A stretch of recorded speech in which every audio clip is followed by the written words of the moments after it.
Hello नमस्कार दोस्तों, मैं अविराज ब्राइट एजुकेशन चैनल पर आप सभी का स्वागत करता हूं एक बार फिर से। आज मैं ट्रिपल सी के लिए very very most important questions लेकर के आया हूं, जो कि आपके लिए वेरी वेरी मोस्ट क्वेश्चंस के रूप में प्रोवाइड कराऊंगा। तो आप लोग प्लीज़ चैनल को लाइक और सब्सक्राइब कर दीजिएगा, साथ ही साथ बेल आइकन की घंटी को भी प्रेस कर दीजिएगा ताकि नेक्स्ट वीडियो की नोटिफिकेशन आप तक आसानी से पहुंच सके। ईमेल, चैटिंग और ई गवर्नेंस मतलब जो भी सेवाएं होती हैं गवर्नमेंट की तरफ से, उन सारे चीज़ों के बारे में आज डिस्कस करेंगे। और आपका अक्टूबर का एग्ज़ाम कब होगा ये भी मैं आपको बता दे रहा हूँ। नोटिफिकेशन आ चुकी है नाइलेट ट्रिपल सी के तरफ से, और जो आपका ट्रिपल सी का एग्ज़ाम है वो है 27 अक्टूबर। ठीक है, 27 अक्टूबर से लेके 31 अक्टूबर तक आपके एग्ज़ाम चलेंगे। और एडमिट कार्ड आप लोग 20 अक्टूबर से, ध्यान दीजिएगा 20 अक्टूबर ना हो तो कहीं लिख लीजिए, से स्टार्ट हो जाएंगे डाउनलोड होना। ठीक है, तो 20 अक्टूबर से आपके एडमिट कार्ड मिलने शुरू होंगे और 27 तारीख से आपके एग्ज़ाम शुरू होंगे। 27 से लेकर के 31 तक इस मंथ के एग्ज़ाम चलेंगे। हालांकि आप लोगों को समय मिल गया है, नहीं तो हर बार यही होता है कि फर्स्ट वीक में ही एग्ज़ाम होता है मंथ के ज़्यादातर। लेकिन आज थोड़ी सी वीडियो लंबी होगी क्योंकि सारे इंस्ट्रक्शंस आपको मैंने बता दिए हैं। तो आप लोग 20 अक्टूबर से अपने एडमिट कार्ड डाउनलोड कर लीजिएगा कि आपके एग्ज़ाम कब कब हैं, आपको पता चल सके।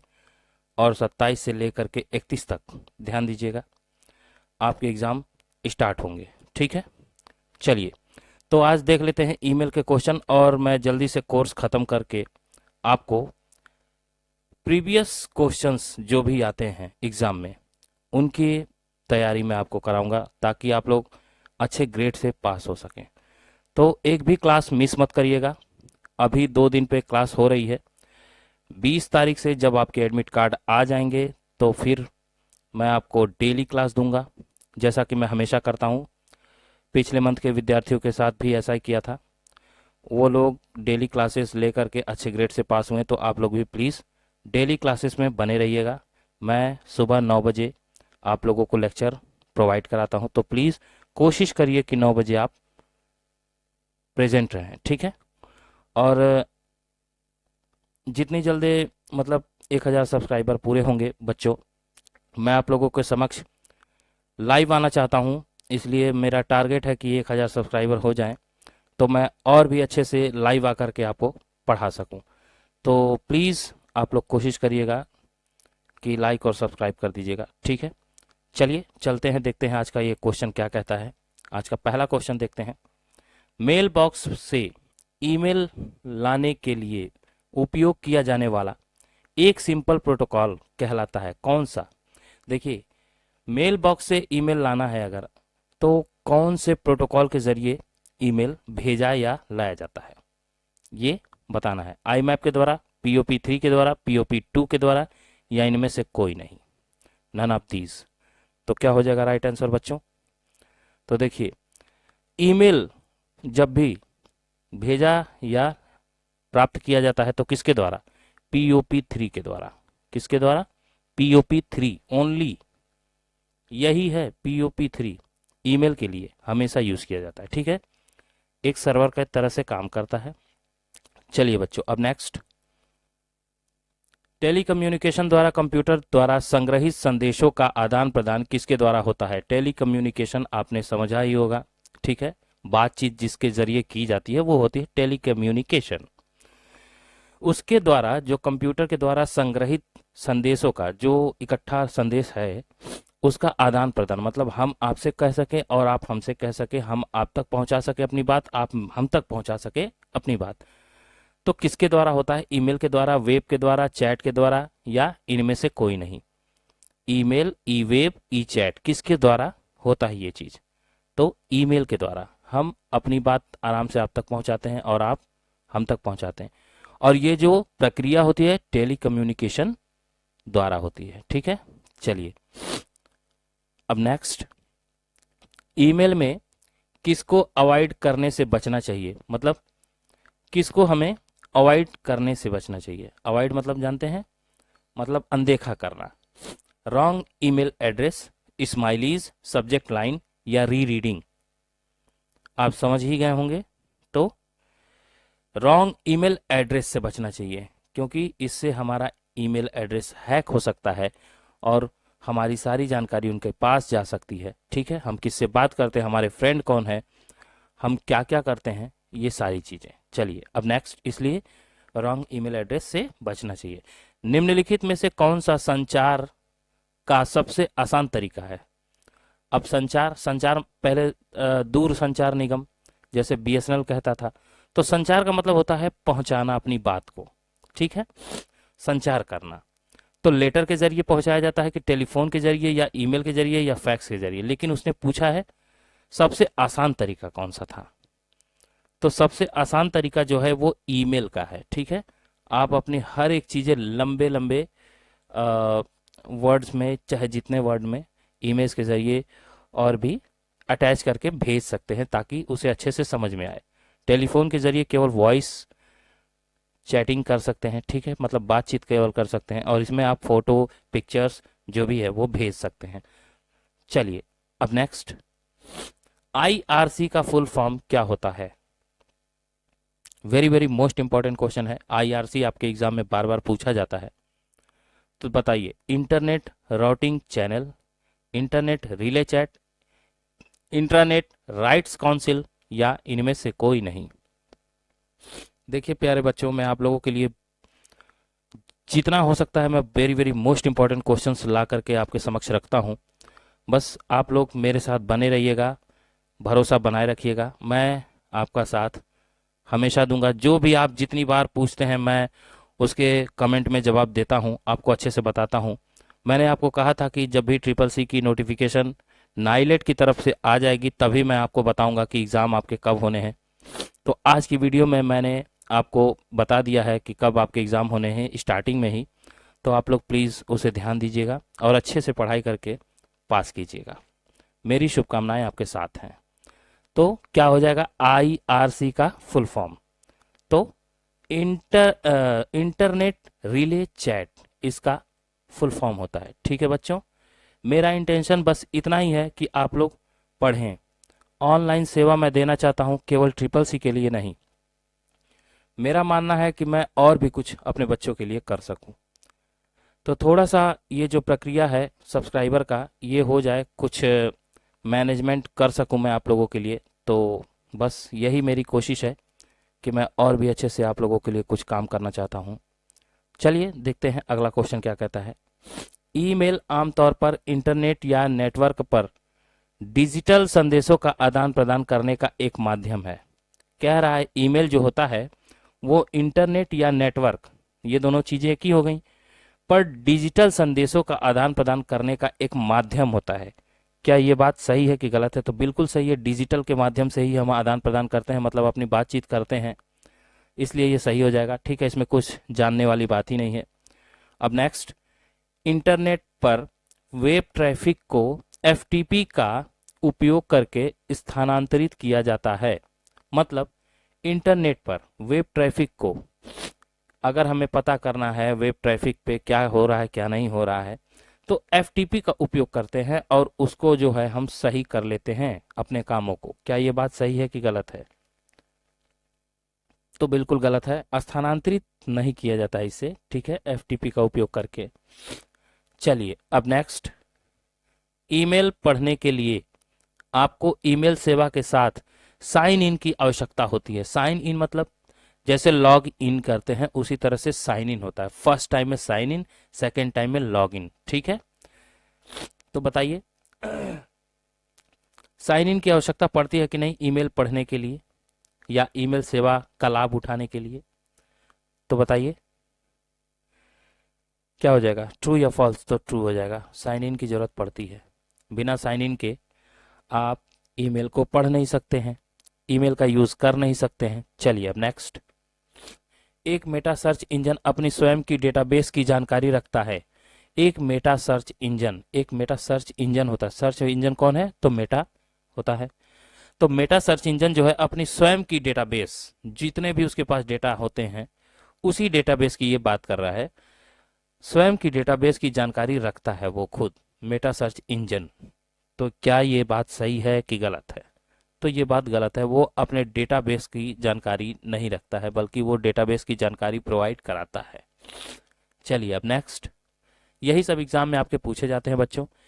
ईमेल में सीसी का पूर्ण अर्थ होता है कार्बन कॉपी। क्या ये बात सही है कि गलत है? इसका कहने का मतलब है कि सीसी का फुल फॉर्म कार्बन कॉपी होता है। किसमें? तो ईमेल में। देखिए ईमेल में एक बीसीसी होता है, एक सीसी होता है सब्जेक्ट के रूप में, ठीक है। तो ये बोल रहा है कि सीसी का जो फुल फॉर्म होता है वो कार्बन कॉपी होता है। तो क्या हो जाएगा, ये सही होगा कि गलत होगा? तो सही हो जाएगा, ठीक है। सीसी का मतलब होता है कार्बन कॉपी। अच्छे से देख लीजिएगा। चलिए अब नेक्स्ट, अगला क्वेश्चन है एमआईएमई का पूर्ण अर्थ क्या है? एमआईएमई आपके एग्जाम में बार बार पूछा गया है, तो बताइए। Manipulating internet mail extension, multiple intranet mail extension, multipurpose internet mail extension, या नन ऑफ दीज, इनमें से कोई नहीं।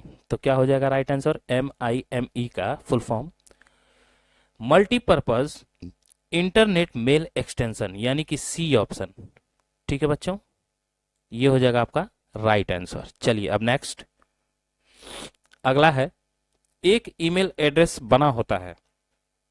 ईमेल एड्रेस जो है वो कितने भागों से मिलकर बना होता है? एक भाग से, दो भाग से, तीन भाग से, या इनमें से कोई नहीं? तो बताइए, एक ईमेल एड्रेस बना होता है किस किस भाग से? तो दो भाग से। एक डोमेन होता है, एक एक डोमेन होता है, ठीक है, एक जनरल नेम होता है, ठीक है। दोनों को मिला करके बीच में @ लगा देते हैं तो एक ईमेल एड्रेस बन जाता है, ठीक है। जैसे कि एक अल्फाबेटिकल, एक न्यूमेरिकल और एक सिंबल। तो सिंबल ही आपके ईमेल एड्रेस को अलग करता है, ये भी पूछा गया है आपके एग्जाम में। तो ईमेल एड्रेस को, ऐसे क्वेश्चन बनता है, ईमेल एड्रेस के दो भागों को कौन सा सिंबल अलग करता है? तो बहुत सारे सिंबल दे देता है, हैशटैग, एंड, डॉलर, या फिर @ तो @ आपको लगाना होगा, ठीक है। चलिए अब नेक्स्ट, इनमें से कौन सा मुफ्त ईमेल प्रदान नहीं करता है? मुफ्त मतलब फ्री में, आप किसे यूज नहीं कर सकते हैं? व्हाट्सएप का, याहू, हॉटमेल, या इनमें से कोई नहीं? तो मुफ्त ईमेल की बात करें जो प्रोवाइड नहीं करता है तो वो है व्हाट्सएप। व्हाट्सएप पे कहाँ ईमेल प्रोवाइड करता है, ठीक है। बल्कि याहू पे मिल जाएगा, हॉटमेल पे तो होता ही है, लेकिन व्हाट्सएप पे नहीं मिलेगा। इसलिए ऑप्शन ए आपका सही आंसर हो जाएगा। चलिए अब नेक्स्ट, ईमेल संदेश को किसके जरिए प्रोटेक्ट किया जा सकता है? Very very most important question है। आपके ईमेल जो संदेश होते हैं उसको अगर आपको प्रोटेक्ट करना है तो आप कैसे प्रोटेक्ट करेंगे? मतलब उसको कैसे बचाएंगे लोगों से कि केवल जिसे हम भेज रहे हैं वही देख सके? रीसेंडिंग के द्वारा, मिररिंग के द्वारा, इंक्रिप्शन के द्वारा, या ऑल ऑफ दीज, ये सभी? तो इसके बारे में मैंने बता रखा है, फिर से बता रहा हूं, इंक्रिप्शन के द्वारा। इंक्रिप्शन होता क्या है ये जान लीजिए। इंक्रिप्शन मतलब जो भी हम अल्फाबेट या न्यूमेरिकल वर्ड्स लिखते हैं वो सब के सब स्टार स्टार बन करके आते हैं। कभी आप पासवर्ड डाले होंगे अपने फोन में तो स्टार स्टार बन के आता है, ना कि पासवर्ड दिखता है, ठीक है। तो यही होता है इंक्रिप्शन। और डिस्क्रिप्शन होता है, जो स्टार स्टार है उसे अगर आप डिस्क्रिप्ट कर देंगे तो वो आपके नंबर जो लिखे होते हैं वो दिखाई देने लगेंगे, ठीक है। तो वो अनप्रोटेक्ट हो जाता है। इसीलिए प्रोटेक्ट करने के लिए इंक्रिप्टेड करना पड़ता है, जिसका मतलब होता है स्टार स्टार बन के आपके वर्ड्स हो जाएंगे जो और कोई नहीं जान सकेगा। चलिए बच्चों अब नेक्स्ट, किस वर्ष पहला ईमेल भेजा गया था? पहला ईमेल कब भेजा गया था? 1990 में, 1992 में, 1977 में, 1971 में? कब पहला ईमेल भेजा गया था बताइए। तो पहला ईमेल जो भेजा गया था वो था आपका 1971 में। कब? 1971 में आपका पहला ईमेल भेजा गया था। चलिए अब next, email address case sensitive नहीं है। क्या यह बात सही है कि गलत है? ईमेल एड्रेस केस सेंसिटिव नहीं है। तो देखिए, ये केस सेंसिटिव क्या होता है, जैसे कि कोई भी आप काम कर रहे हैं तो उसे आप आसानी तरीके से कर सकते हैं कि नहीं कर सकते हैं, उसे कह सकते हैं केस सेंसिटिव। ठीक है, आसान तरीके से करना ही होता है केस का सेंसिटिव होना। तो ईमेल एड्रेस केस सेंसिटिव नहीं है बोला तो इसलिए फॉल्स हो जाएगा, क्योंकि ईमेल एड्रेस केस सेंसिटिव होता है, आप ये जान लीजिए। अगर यही पूछता है ईमेल एड्रेस केस सेंसिटिव है तो आपको करना होगा ट्रू। ये बात आपके दिमाग में होनी चाहिए। एक चीज याद करिए, दूसरी चीज अपने आप याद हो जाएगी। चलिए अब नेक्स्ट, आईसीएमपी प्रोटोकॉल का प्रयोग एरर मैसेज की रिपोर्ट के लिए नहीं किया जाता है। आईसीएमपी प्रोटोकॉल का प्रयोग एरर मैसेज की रिपोर्ट के लिए नहीं किया जाता। क्या ये बात सही है कि गलत है? तो क्या हो जाएगा राइट आंसर? ये गलत है, नहीं किया जाता नहीं होगा। ठीक है, आईसीएमपी प्रोटोकॉल का प्रयोग जो है एरर मैसेज की रिपोर्ट देना होता है, ये बात आप जान लीजिए। ठीक है, तो इसने कहा कि एरर रिपोर्ट जो है वो नहीं देता है। ठीक है, जबकि आईसीएमपी प्रोटोकॉल का प्रयोग जो है एरर मैसेजिंग की रिपोर्ट के लिए बना है। ठीक है, चलिए अब नेक्स्ट, ईमेल टेक्स्ट आधारित संदेश तक सीमित है। ईमेल टेक्स्ट जो होता है, लिखने का काम क्या होता है? टेक्स्ट का, इसलिए कह रहा है ईमेल टेक्स्ट आधारित होता है किस पे? संदेश तक सीमित होता है। क्या ये बात सही है कि गलत है? अच्छे से समझते हुए क्वेश्चन को करिए। देखिए, ईमेल टेक्स्ट आधारित संदेश तक सीमित है कह रहा है ना, तो क्या हो जाएगा? ये फॉल्स हो जाएगा। क्यों? क्योंकि केवल संदेश तक ये नहीं है, हमें संदेश पहुंचाना है, यहीं तक नहीं होता है ईमेल टेक्स्ट। ठीक है, उसमें हम पिक्चर्स, वीडियो, ऑडियो, बहुत सारी चीजें और भी कर सकते हैं, केवल टेक्स्ट का काम नहीं करते हैं, इसलिए ये गलत हो जाएगा, यहीं तक सीमित नहीं है। चलिए अब नेक्स्ट, अगला क्वेश्चन कहता है ईमेल एड्रेस के दो भाग @ से अलग किए जाते हैं। क्या ये बात सही है कि गलत है? आपको कुछ ही देर पहले मैंने बताया था, इस क्वेश्चन का जवाब मैं आपको नहीं बताऊंगा। वैसे आप लोग तो नाराज हो जाएंगे कि सर ने बताया नहीं। आप लोग कहिएगा तो क्वेश्चन का नंबर डाल दीजिएगा 19 और इसका आंसर मुझे दे दीजिएगा। नहीं पता होगा, कंफ्यूज होंगे तो प्लीज मुझे बताइएगा कि सर 19 का क्या होगा आंसर, तो मैं आपको बता दूंगा।